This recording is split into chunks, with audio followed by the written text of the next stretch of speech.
Nous sommes le lundi 17 septembre 2018 et je déclare cette journée... Journée mondiale du Royaume de France. Le 21 janvier 1793, le peuple français décapitait Louis XVI et finissait par prendre le pouvoir sur la monarchie. Fini le mépris et l'arrogance des élites, plus jamais il n'y aura de Marie-Antoinette pour dire aux Français que s'ils n'ont pas de pain, ils ont qu'à manger de la brioche. Les bouffeurs de baguettes se sont vengés et lui ont coupé la tête, même si, pour rester dans la boulange, ça aurait été plus à propos de lui couper les miches.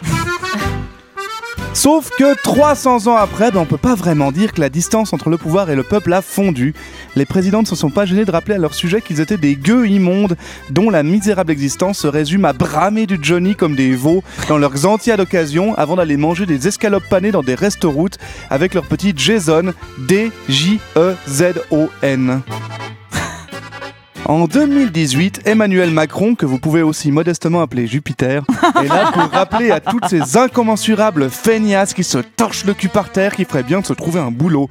Il a notamment déclaré, je cite, « Si j'étais chômeur, je n'attendrais pas tout de l'autre, j'essaierais de me battre d'abord. » Ou « Vous n'allez pas me faire peur avec votre t-shirt, la meilleure façon de se payer un costard, c'est de travailler. » Et ce week-end, il a de nouveau frappé en indiquant à un jeune chômeur qu'il lui suffisait de traverser la rue et qu'il lui trouverait un emploi dans l'heure. Alors évidemment, suite à ces leçons de morale, le président Emmanuel Macron a subi brimade et colibet. Les gens, vous, nous, toi peut-être, moi-même parfois je l'avoue, l'avons cloué au pilori. Mais ces mots n'étaient-ils pas réellement que présomption et suffisance ? Je ne le crois pas, mes amis. Tout ce que le président Macron nous a apporté, c'est du bon sens. Oui. La paresse est une belle épaule sur laquelle se reposer. Et vivre au chevet de la République est une douce chanson. Mais les vacances ont une fin, et il faut se remettre au turbin. Et en ça, Monsieur Macron nous montre la voie. L'Élysée a besoin d'argent ? Il ouvre une boutique en ligne sur laquelle on peut acheter un bracelet égalité à 250 € ou un t-shirt sur lequel est brodé le mot croquignolesque pour 45 €.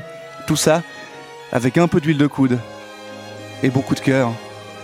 Alors toi, Marc, François, Rachid, Kamel, Issa, Mohamed ou Djibril, ressaisis-toi mon petit et emprunte, non, achète la voie de l'entrepreneuriat.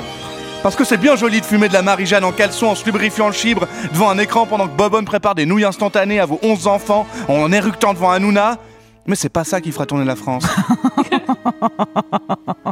La France, elle se tourne pas les pouces, elle va chez le coiffeur, elle se coupe les ongles et elle enfile un costard. La France, elle traverse la rue et elle va trouver un emploi dans la banque d'en face qui propose un stage non rémunéré de 3 ans, sans cotisation sociale. La France, elle contracte des emprunts de 275 000 € pour lancer sa start-up. La France, elle voudrait que les journées durent 35 heures pour pouvoir passer 30 heures par jour dans un espace de coworking.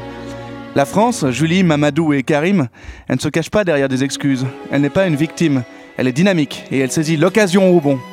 La France, elle se lève tôt et elle travaille. La France, c'est le pays des 400 fromages et d'Emmanuel Macron, notre Raïs à nous. Un homme qui marquera l'histoire, un modèle de vertu, de dignité et de grâce. Un homme qui vous aime, tant que vous vous donnez les moyens d'être aimé.